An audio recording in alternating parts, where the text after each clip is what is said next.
안녕하세요. 바이블 캐스터입니다. 오늘은 요한복음 9장 14절부터 할 차례입니다. 기억나십니까? 날 때부터 장애를 갖고 태어난 이 맹인이 말도 안 되는 기적으로 눈을 떴는데도 불구하고 이 맹인 근처에 있었던 이웃들과 사람들은 이 맹인을 축하해 주거나 함께 기뻐해 주지는 못할 망정 어떻게 뜨게 되는 거냐고 호기심 어린 질문만 던졌고요. 그리고 그 맹인이 정확하게 어떻게 떠졌는지에 대해서 11절에서 얘기를 했음에도 불구하고 이 맹인의 이웃들은 이자를 데리고 바리새인들에게로 가는 모습으로 참 이웃이 아니었다라는 것이 드러나면서 끝이 났었습니다. 오늘은 14절부터 해보겠습니다. 예수께서 진흙을 이겨 눈을 뜨게 하신 날은 안식일이라. 네, 이 기적이 일어난 시기는 안식일이었다라는 것을 언급을 하죠. 15절입니다. 그러므로 바리새인들도 그가 어떻게 보게 되었는지를 물으니 라고 말합니다. 그러므로 라는 말을 통해서 왜 이 안식일을 언급했는지를 우리들은 알 수가 있는데요. 다른 날에 눈 떴다면 별 문제시 삼지 않았을 거라는 건데요. 안식일에 눈을 떴기 때문에 문제가 된다라는 것입니다. 이 바리새인들의 발상이 말입니다. 이르되 그 사람이 진흙을 내 눈에 바르매 내가 씻고 보나이다 라고 합니다. 여기에서 아더핑크 목사님께서는 이런 설명을 덧보태시는데요. 한번 들어보세요. 실로암에서 씻고 본다라는 이 정보가 빠졌다라는 것에 포인트를 두시는데요. 이 실로암은 예수 그리스도를 상징하는 연못입니다. 왜 실로암이라는 정보만 빠진 채 이 정보가 바리새인들에게 들어갔을까라는 점을 아더핑크 목사님은 지적하신다는 겁니다. 그 이유를 이렇게 설명하시는데요. 성령님께서 이 거린의 입을 통해서 구원자를 선포하지 않으신다. 바로 겸손치 않고 그리스도를 믿으려는 생각 자체가 없는 사람들에게는 하나님께서는 자신이 아끼시는 그 소중한 예수 그리스도를 제시하지 않는다라는 것입니다. 성경에서는 복음을 정말 값비싼 보화라고 비유할 때가 많이 있습니다. 그 정도로 하나님께서 우리들에게 제공해 주시는 이 구원의 방편, 예수 그리스도는 너무나 귀하고 값진 보물이기 때문에 하나님 입장에서 말입니다. 자신을 낮추고 스스로를 죄인이라 여기며 회개하는 자에게 실로암 연못가에서 씻으라 라는 이 구원의 방편을 제시해 주신다는 것입니다. 진정으로 자신을 낮추고 구원에 대하여 갈급한 자에게 우리들은 비굴하지 않고 당당하게 예수 그리스도를 제안할 수 있다는 것이죠. 16절입니다. 바리새인 중에 어떤 사람은 말합니다. 이 사람이 안식일을 지키지 않았기 때문에 하나님으로부터 온 자가 아니다. 하나님께로부터 온 자가 안식일을 안 지킬 리가 없지. 이렇게 말을 한다는 것입니다. 그럼 어떤 일로 안식일을 지키지 않았다라고 표현하는 걸까요?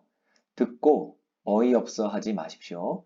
정말 가관이 아닐 수가 없습니다. 안식일을 지키지 않았다라고 판단하는 그 이유는 진흙을 내 눈에 발랐다라는 이 부분 때문입니다. 자, 어이없으시죠? 조금 이해가 안 되십니까?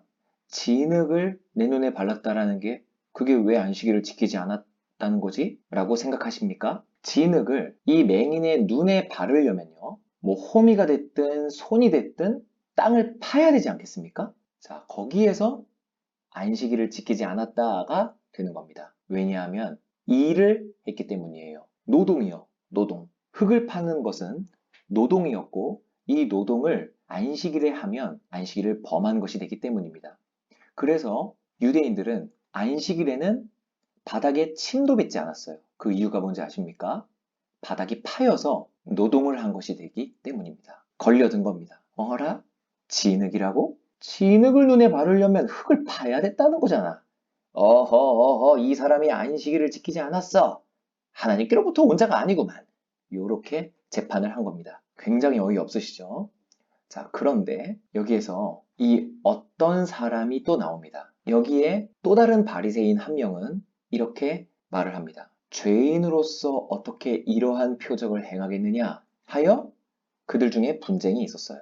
여기서 어떤 사람이라고 했을 때의 단수 표현은 한 명이 이렇게 말하지 않았나 라고 충분히 생각해 볼 수 있는데요. 이 사람은 이러한 표적은 하나님께로부터 온 자가 아니라면 도저히 할 수가 없다라는 표현을요, 조금은 조심스럽게 에둘러서 말을 하고 있는 겁니다. 죄인이라면 이러한 표적을 어떻게 행하겠느냐?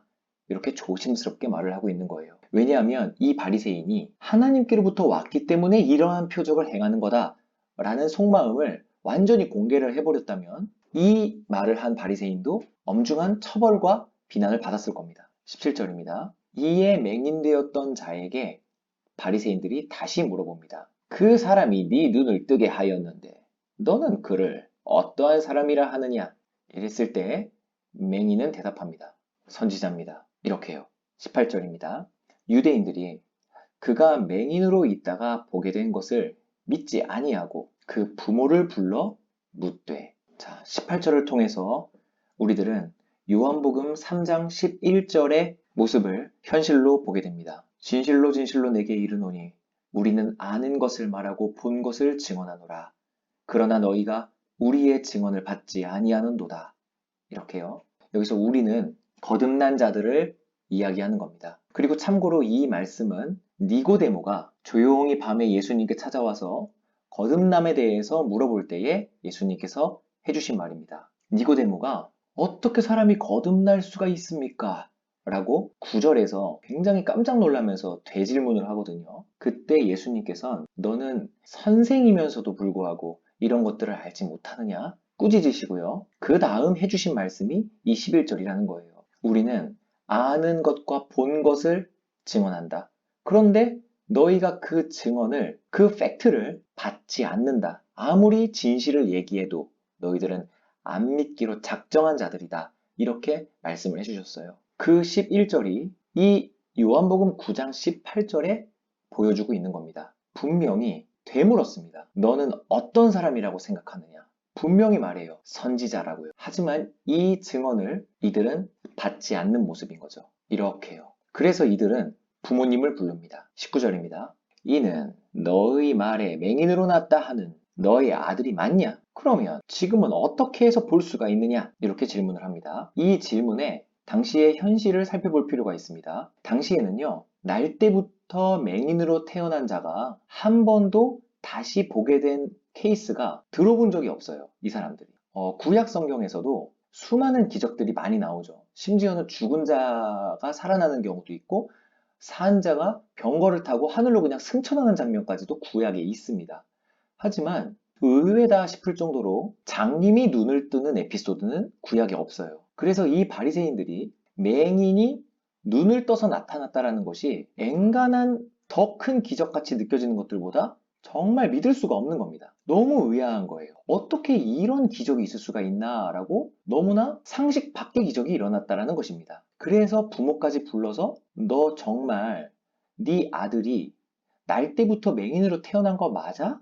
라고 확답을 받고 싶은 거죠. 왜냐하면 예수가 눈뜨게 해줬다라는 것이 이들은 절대 인정할 수가 없는 사실이기 때문이에요. 20절입니다. 그 부모가 대답하되 이 사람이 우리 아들인 것과 맹인으로 태어난 것을 나는 알고 있습니다. 그러나 지금 어떻게 해서 보는지 또 누가 그 눈을 뜨게 하였는지 우리는 알지 못하나이다. 그러니 그에게 물어보소서. 그는 이미 어른이오니 자기가 겪은 일은 자기가 말할 것입니다. 이렇게 말을 합니다. 이 20에서 21절에서 나오는 부모님의 답변은요, 꽤나 많은 것을 내포하고 있습니다. 첫 번째, 구원은 혈통이 아닌 각자에게 일어난다는 것입니다. 이 부모님은 예수 그리스도를 시인하지 않는 죄를 범하고 있습니다. 일단 이 장면의 전제를 우리가 합의하고 갑시다. 맹인이 눈을 뜨게 된 다음에 이웃들은 그 사실을 알고 기뻐하지 않죠. 하지만 정말 그 누구보다도 기뻐했을 사람들이 있을 것입니다. 누굴까요? 당연히 이 아들을 사랑하는 친부모들이겠죠. 이 부모는 자신의 아들이 눈을 떠서 나타났을 때 얼마나 기뻤을까요? 그리고 누가 어떻게 해서 어떤 방법으로 눈을 뜨게 됐는지 너무 궁금했을 것이고 그것들을 밤새도록 이야기하고 간증을 들었을 것이 합리적인 생각입니다. 그러면서 눈물을 흘리며 예수라는 사람에게 무척 고마워했겠죠. 하지만 정작 아들의 모습은 어떻습니까? 절대 예수를 부인하지 않습니다. 성령께서 그 입술을 주장하고 계시기까지 합니다. 하지만 부모님은 어떻습니까? 아들의 거듭남을 최측근으로서 목격했음에도 불구하고 부모님은 자신들의 안위가 걱정되어 예수님을 알지 못한다고 부정하고 있는 거예요. 그러나 최소한의 고마움과 양심은 남아있었기에 아주 객관적인 것처럼 답변을 하고 있어요. 왜냐하면 우리는 모른다 라는 거짓말 뒤에 내 아들에게 직접 물어보십시오. 그는 어른이기 때문에 자기 일을 말할 만한 수준은 됩니다. 이렇게 답변을 회피하고 있다는 것입니다. 이것은 꽤나 우리에게 시사해주는 바가 큽니다. 구원은 혈통이 아닌 각자에게서 일어난다 라는 전 말이에요. 가계에 흐르는 저주, 이 가계라는 것의 가자가 집가자를 쓰거든요. 집의 내력으로부터 흘러들어오는 저주가 있다. 부모가 죄를 지으면 그 자식에게 영향을 미친다. 뭐 이런 내용이죠. 그래서 그 저주를 끊어버려야 네가 구원을 받든 복을 받든 할 수가 있다. 뭐 이런 식의 발상입니다. 지금 이 당시의 발상과 굉장히 유사하죠. 그런데 지금 이 사실, 구원은 혈통이 아니라 각자에서 일어난다라는 이 사실을 볼 때에 우리들은 역으로 그 질문이 얼마나 어리석은 질문인지를 알게 된다는 것이에요. 지금 분명히 맹인은 거듭났습니다. 눈을 떴어요. 그럼 부모로부터 죄를 물려받았기 때문에 날 때부터 병자여로 태어났다면 그럼 지금 이게 낫게 된다는 것은 부모님에게로부터 죄를 물려받지 않았다는 것이 되는 거거든요. 그리고 두 번째입니다. 부모님은 왜 이렇게 거짓말을 하는 걸까요? 바로 출교가 두려웠기 때문입니다. 22절입니다. 그 부모가 이렇게 삽입하겠습니다. 거짓을 말한 것은 이미 유대인들이 누구든지 예수를 그리스도로 구원자라는 뜻입니다. 구원자로 고백하는 자는 유대교에서 출교하기로 이미 결의를 하였기 때문에 그들을 무서워했기 때문이다. 그들은 바리새인입니다. 이 바리새인들을 무서워했어요. 그래서 거짓을 말한 겁니다. 그럼 도대체 이 출교의 의미가 무엇일까요? 출교는 회당에서 쫓아낸다 라는 뜻이거든요. 이 회당은 사회적, 종교적, 정치적으로 모든 면에서 유대인 생활의 중심이었습니다. 따라서 이 회당을 못 들어오고 회당의 예배 그리고 모임 이런 거 참석할 수가 없었어요. 이건요. 왜 무섭냐면 이웃과 사회로부터의 고립 이거를 의미하기 때문이에요. 이웃으로부터의 고립이에요. 즉 이 세상을 혼자 살아가야 된다는 것입니다. 민족의 따돌림을 받게 된다는 것이죠. 얼마나 두려웠겠습니까? 뭐 개인 사업자라고 치자면 아무도 그 가게에 들어가서 물건을 사주지 않을 회사원이었다면 당연히 쫓겨났겠죠. 이 사회 안에서 그 어떤 것도 할 수 없게 되어버리는 것입니다.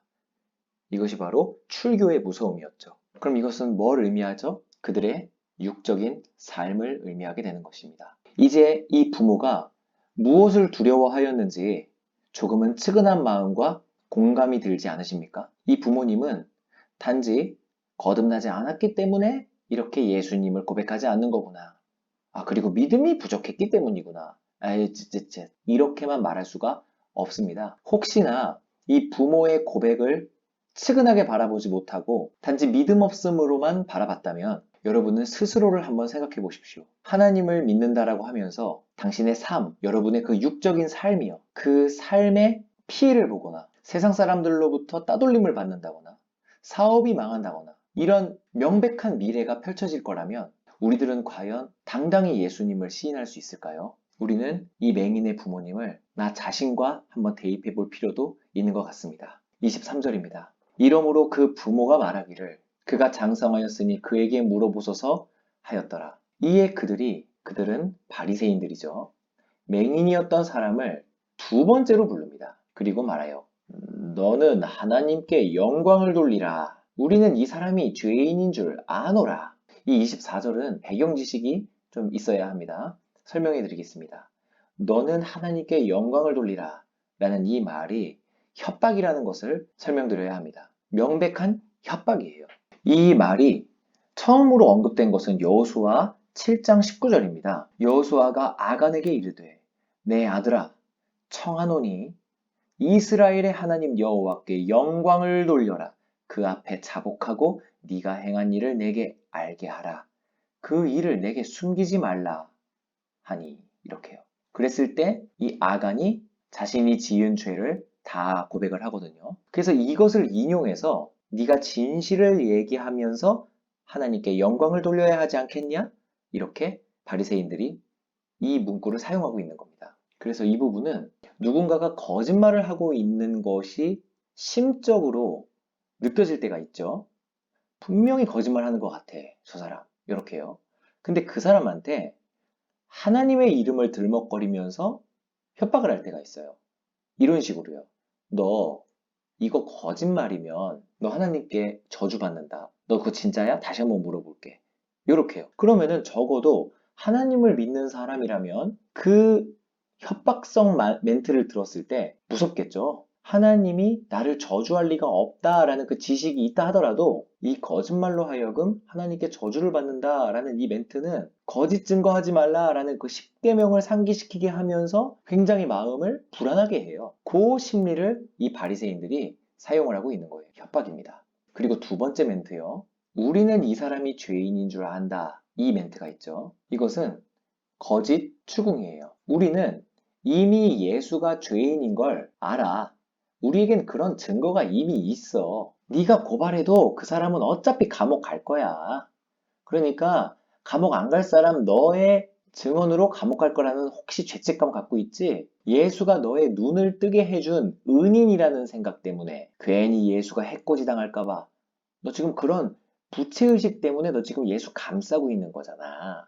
근데 걱정하지 마. 예수는 이미 죄가 있어. 그러니까 너가 죄인이라고 말을 해도 어차피 결과는 달라지지 않아. 그런 죄책감 갖지 마. 요런 뜻이라는 겁니다. 25절입니다. 맹인이 대답합니다. 그가 죄인인지 내가 알지 못하나 한 가지 아는 것은 내가 맹인으로 있다가 지금 보는 그것입니다. 자, 25절에서 아더핑크 목사님의 해석 하나를 또 소개시켜 드려 보겠는데요. 상당히 뒤통수 때리는 은혜가 있습니다. 그게 뭐냐면요. 내가 알지 못하지만 한 가지 아는 게 있어. 그게 뭐냐면 요거요. 이것은 거듭남이죠. 쉽게 읽어보겠습니다. 나는 그 사람이 죄인인지 의인인지 내가 지금 어떻게 된 건지 다 잘 모르겠습니다. 하지만 한 가지 아는 게 있습니다. 그건 제가 바로 거듭났다는 겁니다. 이거예요. 여기에서 아더핑크 목사님이 하시는 말씀입니다. 초신자 역시 지식은 없을 수도 있습니다. 초신자 역시 지식은 없을지라도 예수 그리스도와 그 행하신 일은 정확히 인식하고 있습니다. 이렇게 말씀하시더라고요. 그렇습니다. 우리는 교회의 초신자들을 결코 무시할 수가 없습니다. 아무리 성경적 지식이 많은 오래된 기독교인이라 할지라도 자신의 거듭남을 알지 못하는 사람들이 얼마나 많이 있습니까? 그러나 자신이 거듭났다는 것과 그리고 그 원인이 예수 그리스도라는 것을 아는 그 지식 하나면 기쁨으로 충만하고 또 예수를 자랑하고 다닌다는 거예요. 오늘은 시간 관계상 여기까지 하겠는데요. 다음 시간에는 26절부터 보게 되겠죠. 앞으로 우리가 살펴보게 될 것들은 거듭난 거지의 지혜, 그리고 그 안목, 또 중생하지 못한 지식인의 우둔함과 눈먼 자로서의 모습, 이것의 대비를 우리들은 계속 목격하게 될 것입니다. 꼭 본문을 먼저 훑어보고 와주시고요. 다음 시간 기대하는 마음으로 뵙겠습니다.